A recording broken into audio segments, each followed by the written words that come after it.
दोस्तों दोस्तों कान खोल कर सुनिए दोस्तों।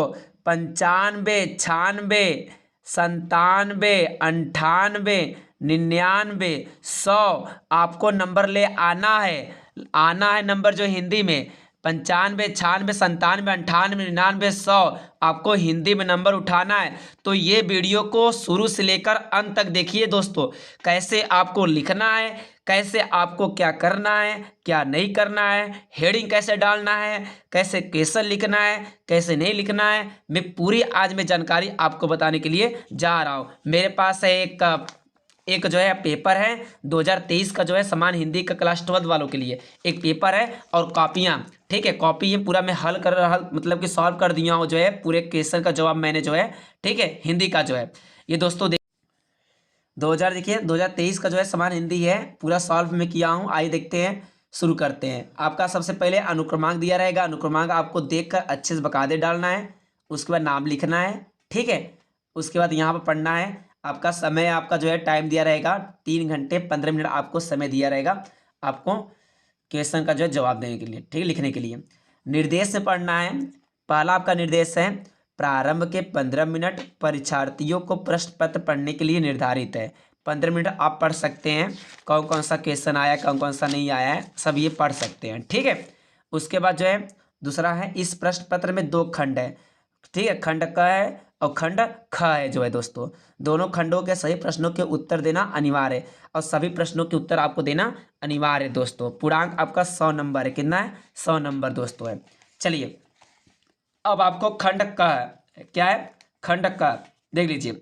खंड का में देखिए है, पहला प्रश्न है, देखिए पहले का आपका है, प्रताप नारायण मिश्र द्वारा संपादित पत्र का नाम है, बताइए क्या है, ब्राह्मण है, क्या है, ब्राह्मण है। तो आपको कैसे लिखना है देख सकते हैं, मैं यहाँ पर लिखा हूँ, सुनिए। देखिए आपका जो है खंड का है, मैंने खंड का डाला, ठीक है।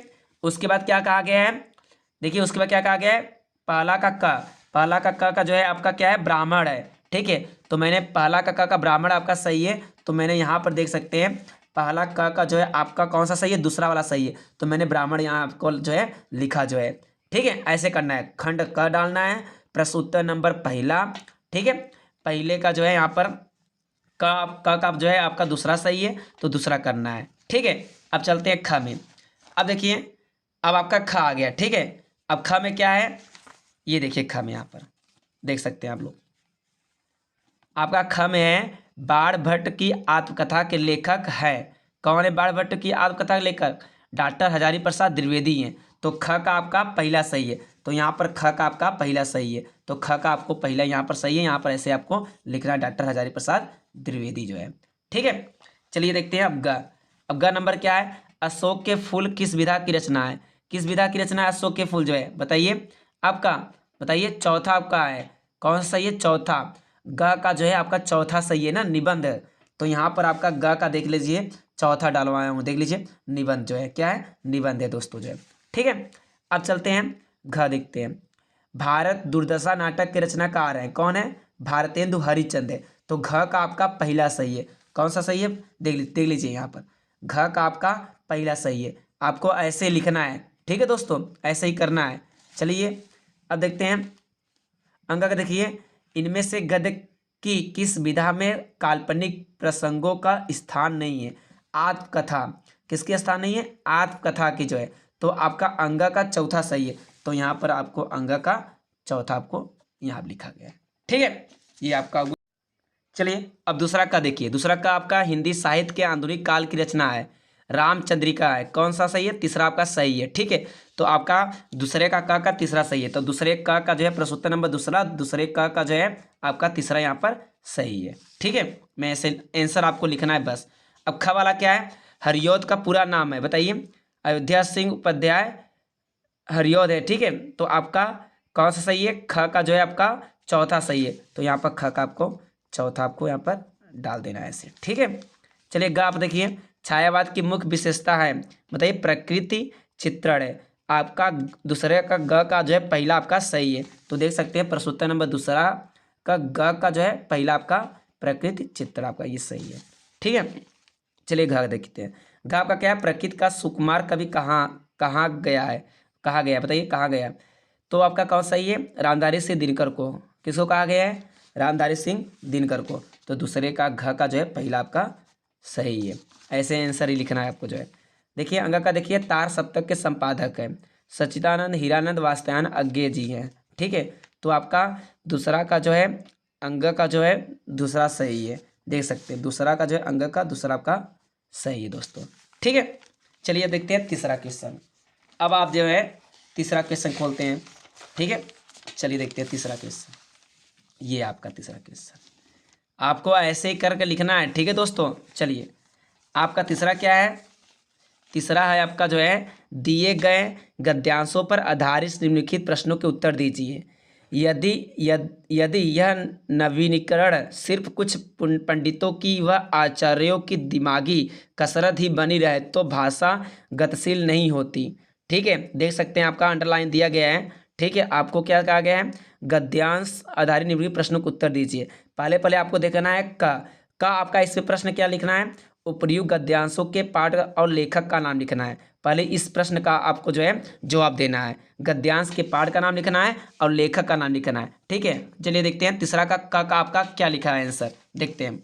आपका देख सकते हैं पाठ के शीर्षक का नाम क्या है, राष्ट्र का स्वरूप है, क्या है, राष्ट्र का स्वरूप है। और पाठ के लेखक का नाम क्या है, डॉक्टर वासुदेव शरण अग्रवाल है। ठीक है, डॉक्टर वासुदेव शरण अग्रवाल है। आपका पहला क्वेश्चन का जवाब हो गया आपका। अब दूसरा क्या है, रेखांकित अंश की व्याख्या कीजिए, रेखांकित अंश की व्याख्या कीजिए, आपका ख नंबर है। तो इसका आपको आंसर कैसे लिखना है, यहाँ देखिए पहले आपको हेडिंग से बढ़िया अच्छे से बकायदे से जो है, ठीक है, लिख लेना है।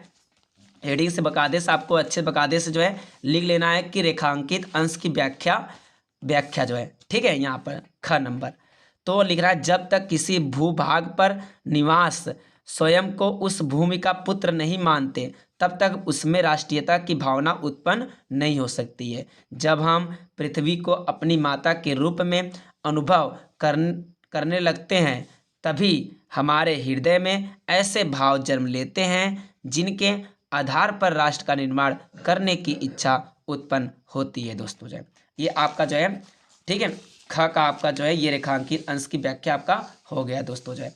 अब आपको क्या करना है दोस्तों, आपका ग नंबर क्या है, ग नंबर क्या है, कुठाराघात का आशय स्पष्ट कीजिए। देखिए आशय स्पष्ट कीजिए, ग नंबर बताइए, ग नंबर का आंसर बताइए। लेखक के अनुसार मनुष्य के बिना राष्ट्र की कल्पना असंभव है। जो दोस्तों आपका ग आपका का जवाब मिल गया।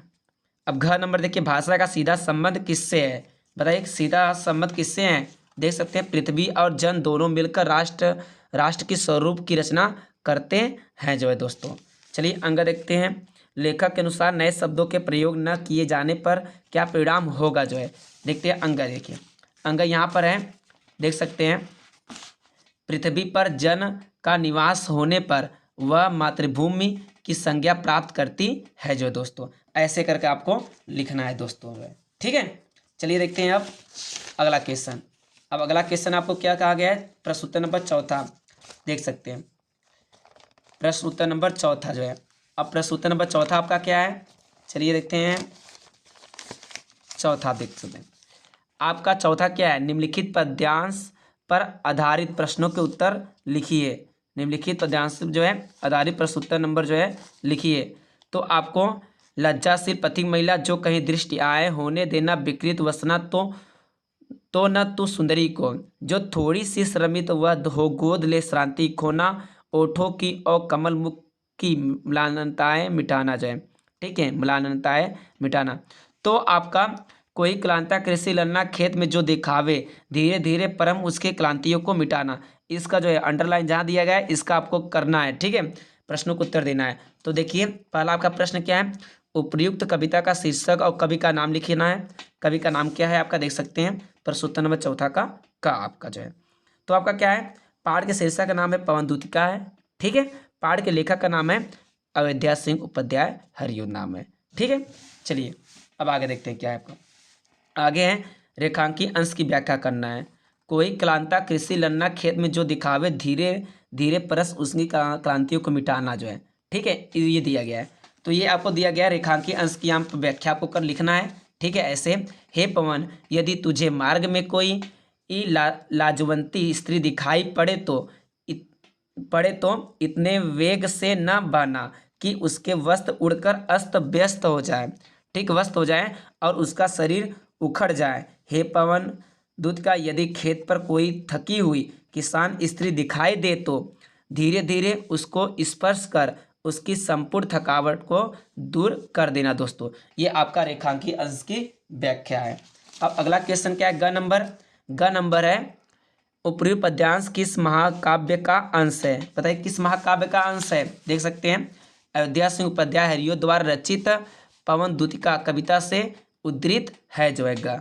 ठीक है, चलिए अब अगला क्वेश्चन देखते हैं। घ, कृष्ण ललना ललना और भूतांगना शब्दों का अर्थ लिखिए। चलिए लिखिए। कृषक ललना का मतलब है किसान और स्त्री, ठीक है, किसान और स्त्री। और भूतांगना का मतलब है स्त्री, क्या, स्त्री जो है, ठीक है। चलिए देखते हैं अंग वाला। अब अंग वाला क्वेश्चन क्या है? नायिका पवन से लज्जाशीला महिला के प्रति कैसा आचरण अपनाने के लिए कहती हैं? कैसा आचरण अपनाने के लिए कहती हैं? अंग वाला देखिए, अंग वाला ये है, देख सकते हैं यहाँ पर क्या कर रही है, सुनिए। अंग वाला है, नायिका पवन से कहती है कि हे पवन, यदि मार्ग में तुझे कोई लज्जाशील स्त्री दिखाई दे तो तू उसके वस्त्रों को मत उड़ाना। यदि वह थोड़ी सी थकी हुई प्रतीत हो तो उसको अपनी गोद में लेकर उसका थकावट दूर कर देना। अतः नायिका पवन दूतिका से लज्जाशील महिला के प्रति स्नेह युक्त आचरण अपनाने के लिए कहती है जो है दोस्तों। ठीक है, ये आपका जो है हुआ आपका चौथा। या तो आपको जो है अथवा कर चौथा का आपका का आ रहा है, करिएगा या तो अथवा कर समर्पण लो सेवा का सार, ये भी आपको आ रहा है तो ये भी आप कर सकते हो। लेकिन लिखना आपको जो है कैसे करना है, ऐसे ही लिखना है दोस्तों, देख सकते हैं यहाँ पर। ठीक है, प्रश्नोत्तर नंबर चौथा, पाठ का शीर्षक डाल लेना है और पाठ के लेखक का नाम, जैसा प्रश्न रहेगा वैसा जो है आपको आंसर देना है दोस्तों। चलिए देखते हैं, आइए देखते हैं पांचवा क्वेश्चन। अब आपका पांचवा कहाँ गया है? निम्नलिखित में से किसी एक लेखक का साहित्यिक परिचय देते हुए उनकी प्रमुख कृतियां के नाम लिखिए जो है। ठीक है, प्रमुख कृतियां के नाम लिखना है। अब जीवन परिचय आपको कैसे लिखना है, सुन लीजिए। जीवन परिचय आपको अच्छे बकायदे कैसे लिखना है मैं बता दे रहा हूँ।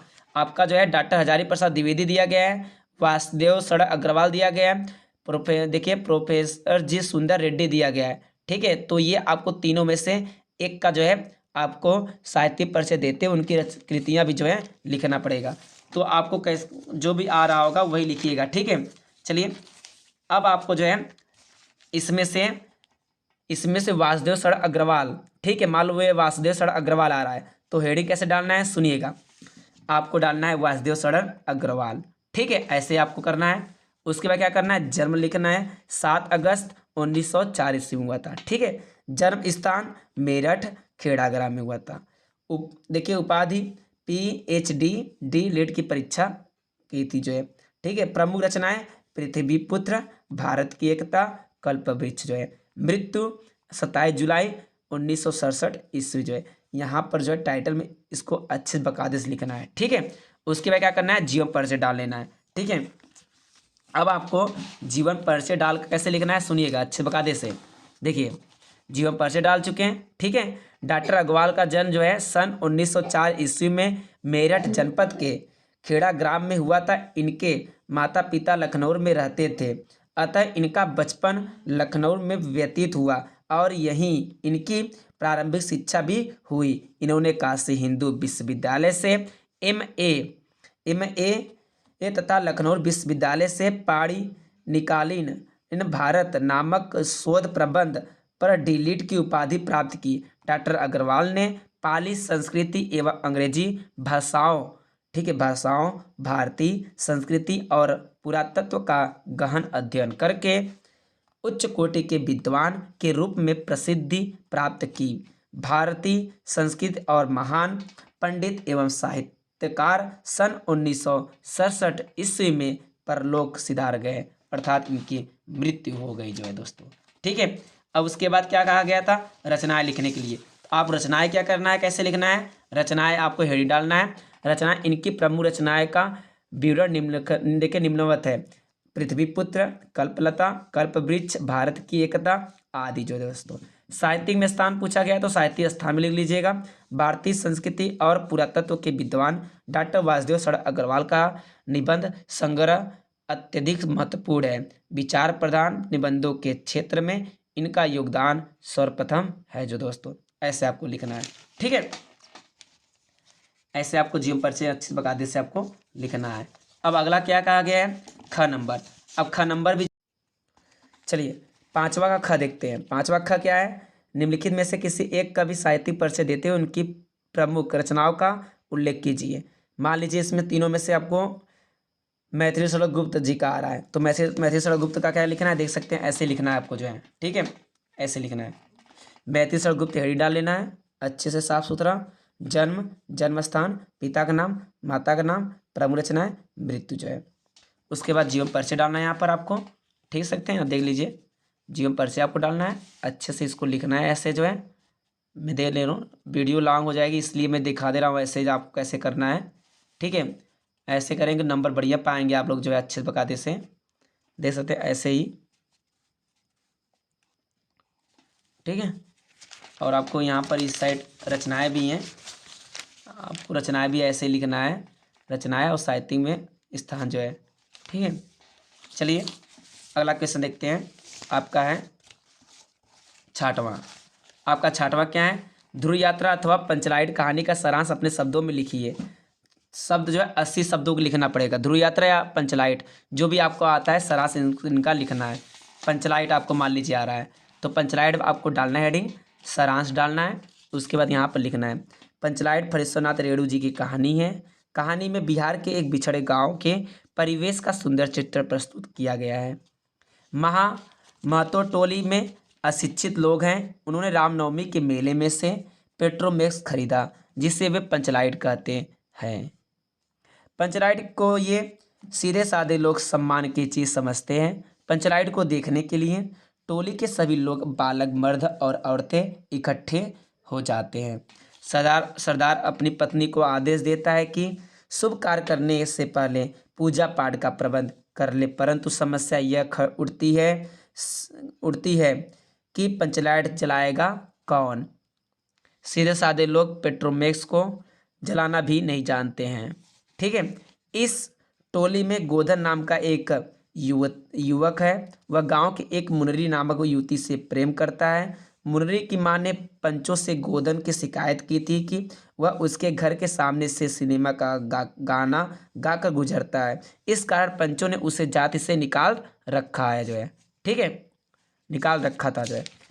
उसके बाद क्या करना है, उसके बाद लिखना है मुनरी को पता है कि गोधन पंचलाइट जला सकता है। वह चतुराई से यह बात पंचों तक पहुंचा देती है। पंच गोधन को पुनः जात में ले लेते हैं। वह पंचलाइट को जला देता है। मुनरी की गुलरी काकी प्रसन्न होकर शाम के भोजन का निमंत्रण देती है और पंच भी अति उत्साहित होकर कह देते हैं कि तुम्हारा 7 खून माफ, खूब गाओ सलीमा का गाना।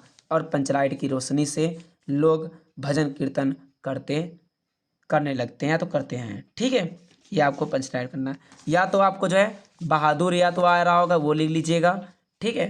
चलिए देखते हैं सातवां जो है, सातवां में क्या कहा गया है, स्वपठित खंडकाव्य के आधार पर किसी एक खंड के एक प्रश्न उत्तर दीजिए। जो है आपको जो है हमारे प्रयागराज जिले से आलोक वृत्त आता है। आलोक वृत्ति में जो है आता है, जो भी आपको आलोक वृत्त आता है जो है आलोक वृत्त खंडकाव्य के षष्ठ सर्ग नमक सत्याग्रह की कथा अपने शब्दों में लिखिए, या तो आलोक वृत्त खंडकाव्य के नायक का चित्रण कीजिए।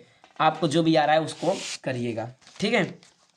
मान लीजिए आपको आ रहा है आलोक वृत्त खंडकाव्य के षष्ठ सर्ग नमक सत्याग्रह का लिखना है, तो आपको कैसे लिखना है सुनिए।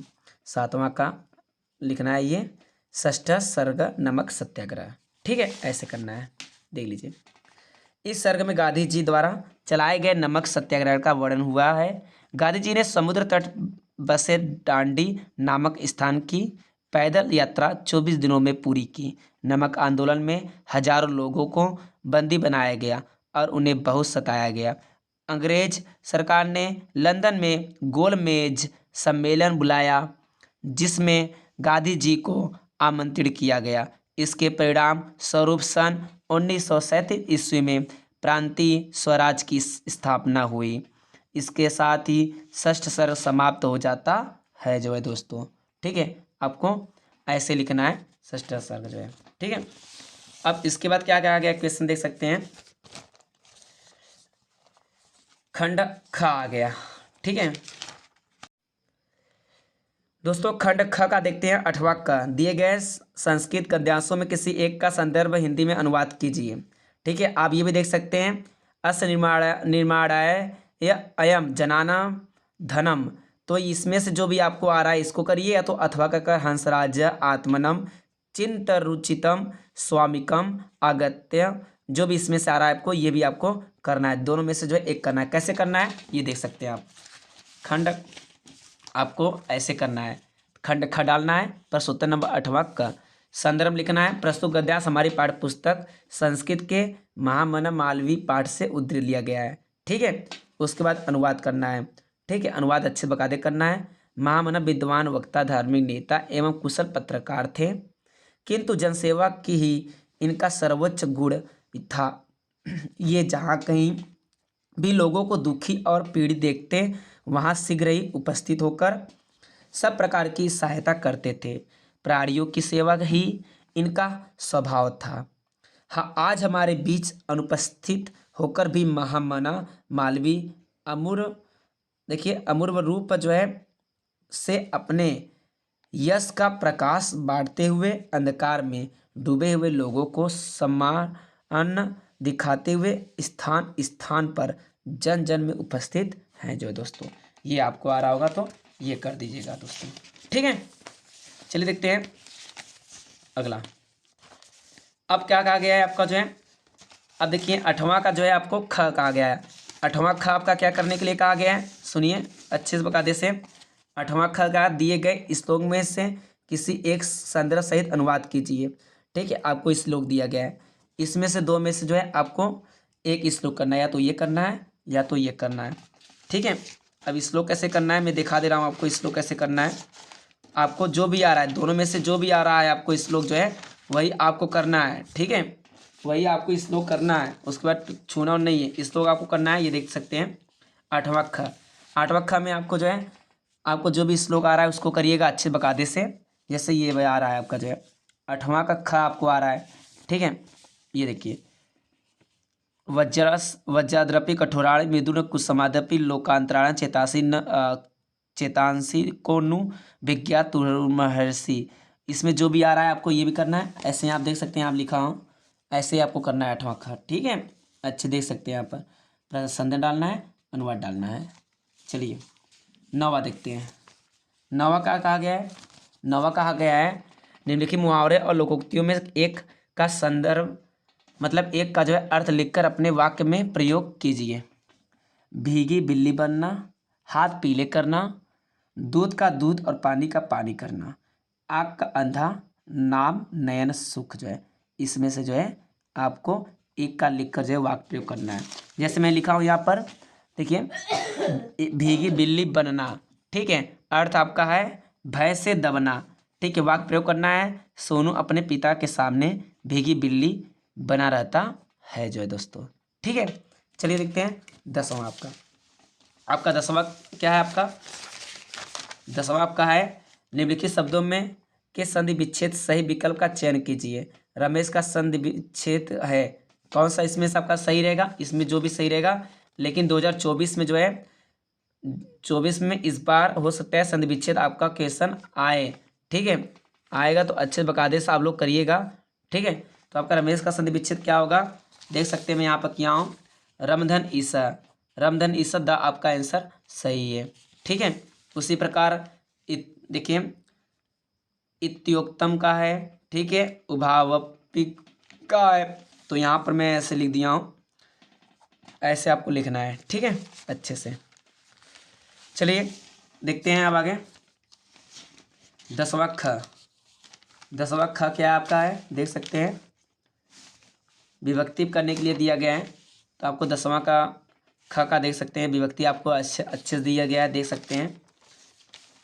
आत्मनि का आत्मनी का विभक्ति शब्द में विभक्ति और वचन आपको ढूंढना है। आत्मनी का विभक्ति शब्द वचन क्या होगा, 10वां का ख देख सकते हैं यहाँ पर।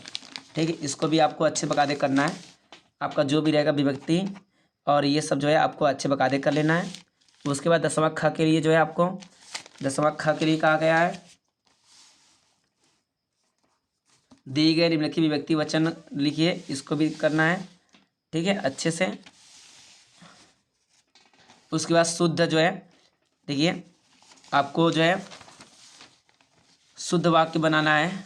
ठीक है, शुद्ध वाक्य बनाना है। ठीक है, शुद्ध वाक्य बनाना है।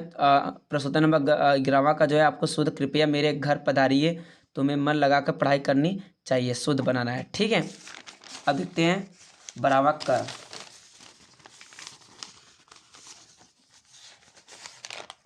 ये देखिए 12वां का,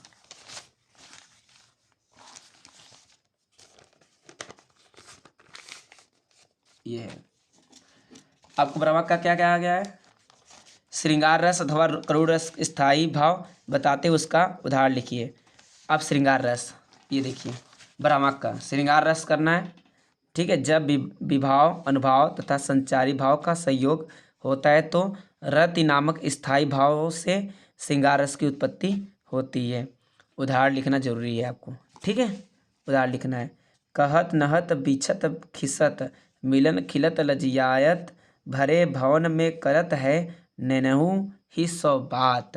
ठीक है, ये आपका श्रृंगार रस का है। और कुछ भी आता होगा श्रृंगार रस की परिभाषा या तो जो है आपका उदाहरण तो लिख सकते हैं आप लोग जो है। ठीक है, चलिए उसके बाद क्या गया है, अनुप्रास अलंकार। अनुप्रास अलंकार या तो उपमा अलंकार, या तो उपमा अलंकार देख सकते हैं, जहाँ पर उपमेय की तुलना उपमा से समानता के आधार पर की जाती है वहाँ उपमा अलंकार होता है। उदाहरण है, फूलों सा चेहरा तेरा कलियों सी मुस्कान है। ठीक है, इसको कर लेना है। अब देखते हैं आगे क्या आ गया है। देखिए किसी दैनिक समाचार के पत्र संपादन, 13वां नंबर है, पत्र जिससे अपने गांव में फैले कोविड-19 संक्रामक बीमारी रखी है, या तो जो है अपने विद्यालय कंप्यूटर खराब होने की समस्या पर निवारण हेतु प्रार्थना पत्र लिखिए। ठीक है, देखिए प्रार्थना पत्र लिखिए, इसमें जो है प्रधानाचार्य के लिए। तो इसमें से जो भी आपको आ रहा है वो उसको करिएगा। ठीक है, ये देखिए यहाँ लिखा हो 13वां आपको प्रार्थना पर ऐसे लिखना है, सेवा में श्रीमान, जो आपकी विद्यालय क्या नाम है उसके महोदय डालना है, इसको ऐसे लिखना है आपको, जो है मैं दिखा दे रहा हूँ।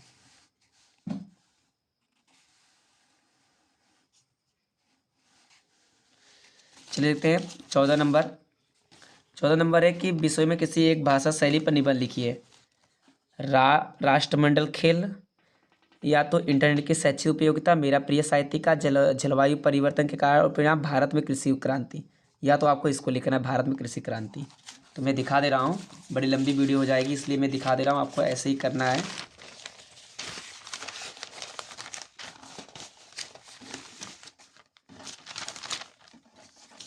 ये देखिए भारत में कृषि क्रांति, ऐसे करके ना प्रस्तावना है डालना है, प्रस्तावना में लिखना है जो भी लिखना है आपको, जो है। ठीक है, मैं दिखा दे रहा हूँ। उसके बाद प्रजनन कृषि की विशिष्ट वैज्ञानिक विधि डालना है, देख लीजिए। उसके बाद विज्ञान की नई तकनीकी के प्रयोग का सुखद परिणाम डालना है। उसके बाद लास्ट में उपसंहार डालना ना भूलना है। ठीक है दोस्तों, ये वीडियो आपको अच्छे से बकायदे समझ में आई होगी, तो प्लीज़ मेरे चैनल को सब्सक्राइब करिए, लाइक करिए और कमेंट करना ना भूलिएगा दोस्तों, क्योंकि ये आपको अच्छे से बकायदे से, हमको जहाँ तक उम्मीद है समझ में आई होगी।